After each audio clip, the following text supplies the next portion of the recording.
Bore da, dyma'r myfyrdod ar gyfer Ionawr yr ail ar 15.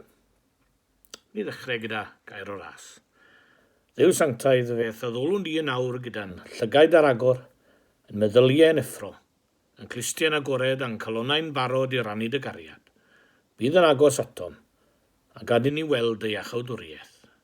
Amen. Ni ddarllen chydig o adnodau allan o'r Effesiaid o'r drydedd bennod. Y pennawd ar y darn yw gweddi dros yr Effesiaid, a mi allai fod yn weddi dros ni hefyd.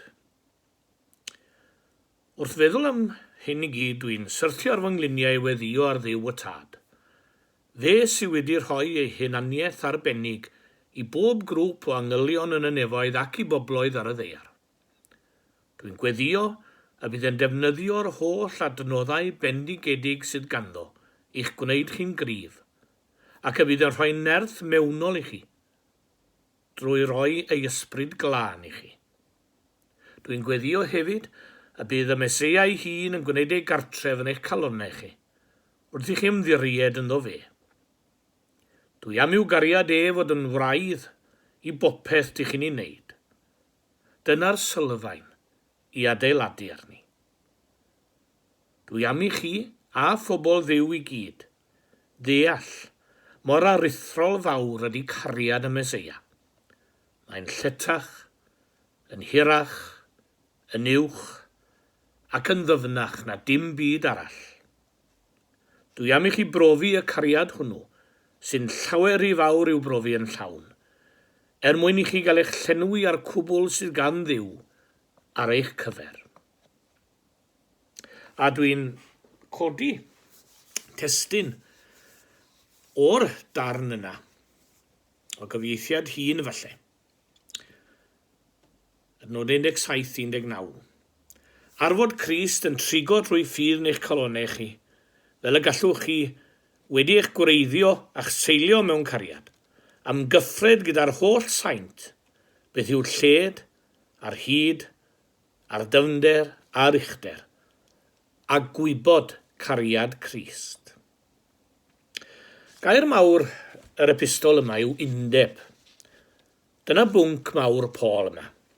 Undeb dyn a Iesu Grist drwy'r ysbryd glân, undeb bersonol, ac yna undeb Cristnogion a'i gilydd.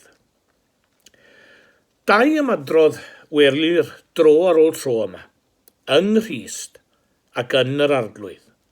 Dyna destun mawr Paul. Ar ddechrau lythyr at yr Effesiaid, mae'n sgrifennu, ni yn yr anwylid, hynny yw yng Nghrist, undeb a Christ. Ac ar derfyn i epistol, mae'r apostol yn annog ei ddarllenwyr i fod mewn gweddi dros ei gilydd, hynny yw undeb a'n gilydd. Rhufain, fel y cofiwch oedd yn llywodraethu'r byd gwareddiedig yn y cyfnod yma. I deddfe hi, i disgybleth hi, oedd yn cadw trefn. Y merawdwr Rhufain oedd y brenin ei wyllus oedd yn ben. Rhufain a'i thairn a unau'r gwledydd a'i gilydd. Mewn undeb â hi, roedd diogelwch i'r holl wledydd. Ond dysgu mae'r apostol Paul am undeb â Christ, nid â gwlad. Undeb sy'n rhoddi ddynion wir ddiogelwch ac undeb a'i gilydd. Bod yng Nghrist, dyna'r hyn a'n hunan ni a'n gilydd. Heddiw mor debyg yr ydym i'r hen fyd, yn dyheu am weld undeb rhwng gwledydd a'i gilydd. Ni'n debyg mewn cyfeiriad arall hefyd, edrychen twy tua'r rhufen ac fe edrychwn unau tua'r United Nations. Medda'r Beibl yma, yr unig beth a rydd undeb gwir parhaol i ni yw nid gwlad neu gyfundref neu bwyllgor, ond ein bod ni yng Nghrist. A Paul yn gweddio yma, i beth? Gweddio ar fod Crist yn trigo'n ein calonnau ni, ac ar i ni wybod cariad Crist. Mae'n anodd i ni wybod cariad Crist, ond roedd yn anodd i Paul ei amgyffred hefyd. Yr hyn a wna Paul yw defnyddio termau mesur bydol, lled, hyd, dyfnder, uchder. Dewch i ni gael ei ddilyn e'n hyn i geisio'n gyffred cariad Crist. Yn y lle cyntaf, lled ei gariad. Mor eang a dynol ryw. Dyna led ei gariad. Cariad sy'n cyfleidio dynion pob cenedl, bob lliw, bob dyn. Mae yna frawddeg enwog sy'n mynd fel hyn. All men are equal in the love of God. Pawb yr un fath. Dyna sydd yn yr epistol at y Colosiaid, lle nid oes na groegwr nac iddew, barbariad na sgithiad, caeth na rhydd. Groegwr nac iddew, ac oedd gwahaniaeth mawr ac amlwg rhyngddynt, ond roedden nhw'n un yng nghariad Crist. Barbariad a sgithiad. Pwy oedd rhain? Barbariad a sgithiad. Enw oedd y barbariaid, a roedd ei groegwyr a rhufeinwyr, a rai nad oeddynt o'i cenedl hwy. Ystyr wreiddiol y gair yw alltid. Y sgithiaid oedd cenedl fwyaf anwaraidd o'r anwariaid oll, y rai mwyaf gwyllt. Dydyn nhw fawr gwell nag anifeiliaid yn ei hymwneud ag eraill. Groegwr, iddew, alltid ac anwar, hwy oll ydynt un yng nghariad Crist. Beth yw'r lled? Wel, fe gofleidia dynol ryw gyfan. Gwybod fod cariad Crist, yr un at anwariaid ac at bawb arall, barodd i'r cenhadon fynd atynt. Rhyw radd o gariad Crist oedd yn ei calonau hwythau. At Calvary, we were all made blood brothers, meddai Albert Schweitzer. Ar derfyn oes ddeiarol Iesu Grist. Pan orffenwyd cynllun Duw mor ogoneddus, yno gwelwn gariad eang Crist. Cariad hunan aberthol. Cariad oedd yn ddigon llydan i gofleidio dyn ym mhob man. Ni'n canu mor iach a brodyr i'w gilydd fod dynion pob oes. A thrachefn, rwy'n gweld o bell y dydd yn dod. Ddaw e byth, nes y cawn ni rhyw fesur o gariad Iesu Grist yn ein calonau. Wel, yn ail, beth am hyd cariad Crist? Hyd cariad Crist. O dragwyddoldeb i dragwyddoldeb, dyna'i hyd. Dyma sy'n gan Roger Edwards yn ei emyn mawr, pa le pa fodd dechreuaf. Sut ti'n iwe? Anfeidrol ydyw'r ceidwad. Di derfyn yw ei gariad, di fesur yw ei ddawn. Yr un peth eto gawn ni yn y Beibl, ynddo fe? Iesu Grist yr un heddiw ddoi ac yn dra gywydd. Cofleidia miloedd a fi, sydd heddiw ac a ddaw y fori. Cariad heb derfyn iddo. Cariad sydd yn parhau am byth. Am byth. Cariad fel yna yw cariad Crist. Ei hyd, am byth. Cariad di-drai. Sdim trai a llanw, fel sydd i'r môr. Na, mae'n debycach i afon, sy'n llifo'n wastad, ac wrth lifo ymlaen yn dyfrhau a ffrwythloni'r tir y mae'n mynd trwyddo. Roedd cariad yn y marllwys o'i galon e'n ddi-drai, o'na bawn i fel e fe. Ie. Ai felly mae'r cariad sy'n gen i fi at ddynion? Mae'r apostol Paul yn gweddio yma, ar i mi, gael mesur o'r cariad yma. Yr hyd i'n cariad felly ddylai fod, gwastad, di-drai a di-derfyn. Yna ni'n troi at ddyfnder cariad Crist. Dyfnder. Cynised ar groes ar bedd. Ei ddyfnder i lawr mor isel a phechod dyn. Beth yw dyfnderoedd cariad dwyfol? Dyma ateb Pantycelyn i chi. Mae seraffiaid nef yn edrych gyda syndod bob yr un ar ddyfnderoedd cariad dwyfol. Duw yn marw dros y dyn. Ie. Beth yw dyfnder i gariad ef? Pa mor isel yr athau? Mor isel ar groes arw. Cariad fi'n ifydd. Ie, iddydd hyd at angau. Gwirodd, plygodd, ac ymaflodd mewn dyn ar y llawr. Dyna ddyfnder cariad Crist at ddynion. Fe wyddwn bod hyn yn wir amdano yn ei fywyd hefyd.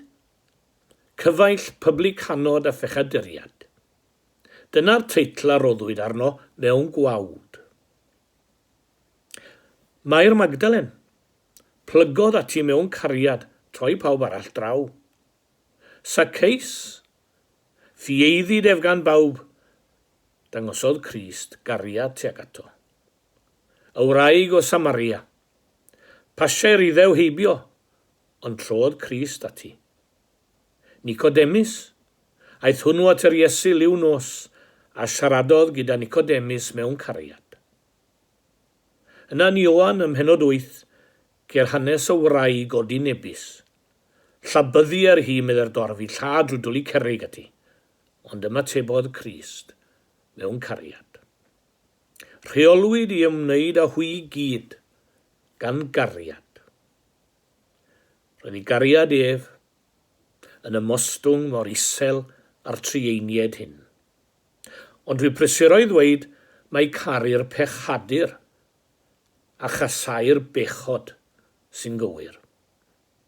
Nid cyfiawnhau godineb Mae'r Magdalen nath e. Nid cyfiawnhau twyll Saceis a llyfr y dreth. Nid cyfiawnhau hunan gyfiawnder Nicodemus aw nath e. A nid cyfiawnhau godineb o wraig ym Mhenod 8 Efengyl Ioan nath yr Iesu. Ond cariad hunan aberthol, cariad yn ymostwng, iestyn llaw i greaduried anffodus.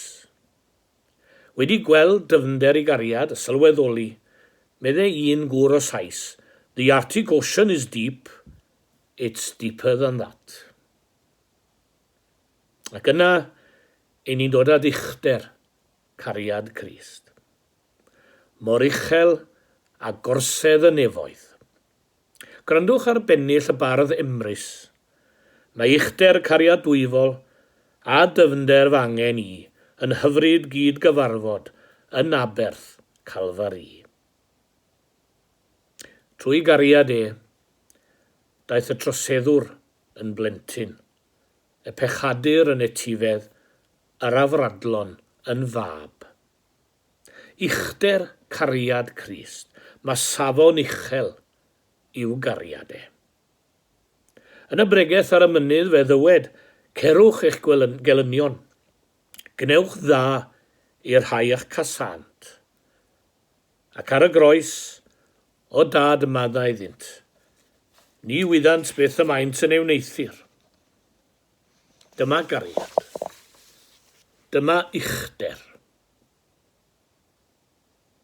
A mi gofiwn iddo ddweud fod i'n unne fod fel hyn hefyd.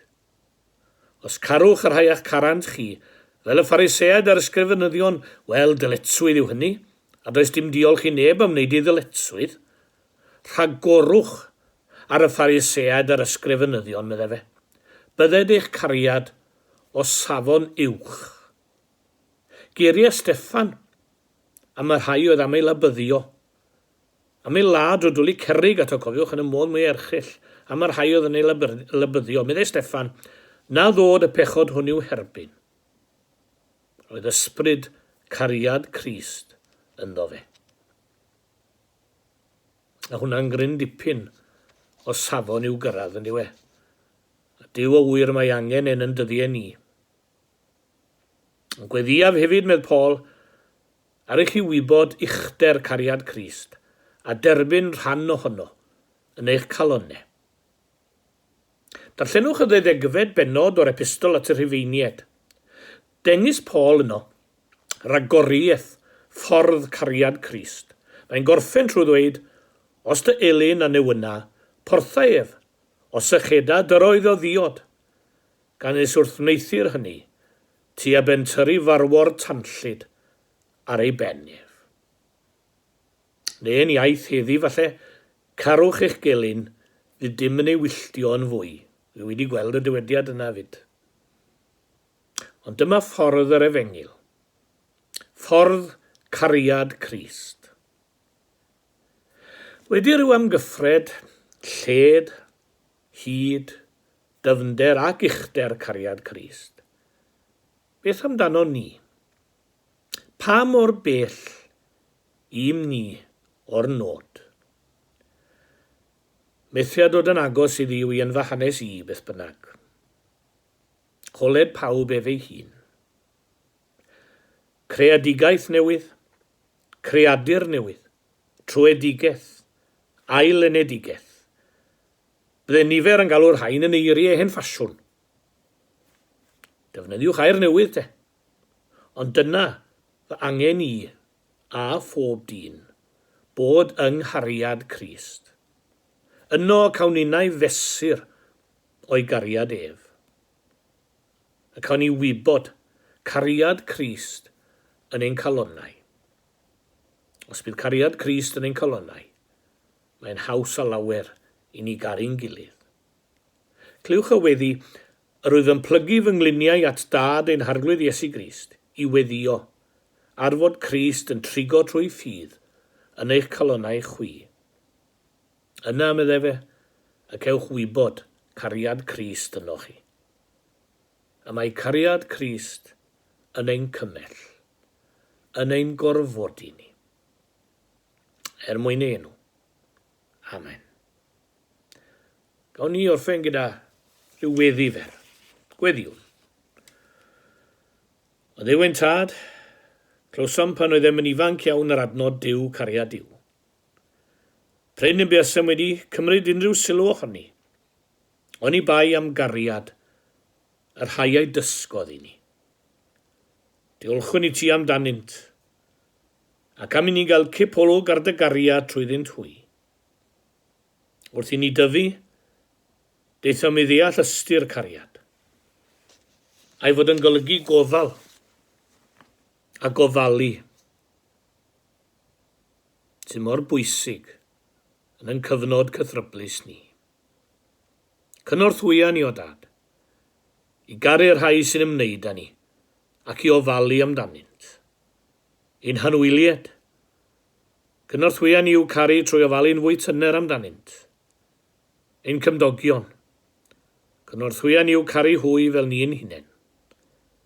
Yn cyd-grisnogion, o sawl enwad a thraddodiad, cofiwn eiriau ein harglwydd, cerwch eich gilydd, fel y cerais I chwi.